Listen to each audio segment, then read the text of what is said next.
நீங்க பயப்பட வேணாம். நான் உங்களுக்கு இங்கிலீஷ் சொல்லி தரேன். நிஜமா? அம்மா சத்தியமா. உங்களுக்கு நீங்க லாயர் ஆகணும், எனக்கு நான் தேவதை ஆகணும். தேவதை ஆகணுமா? ஆமா, உங்களுக்கு இங்கிலீஷ் சொல்லி கொடுத்த பொண்ணுங்க எல்லாரும் தேவதை தானே, அப்போ நானும் தேவதை தானே. நீங்க இந்த நிமிஷத்துல இருந்தே தேவதை தான்.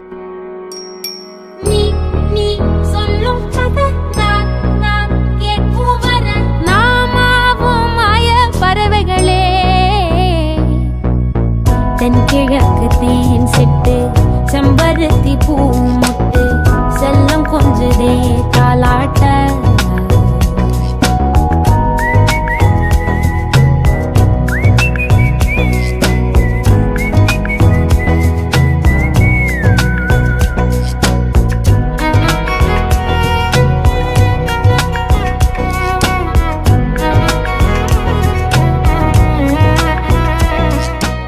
நீ வேணா பாரு, உனக்காக 10,000 தேவதை வருவாங்க.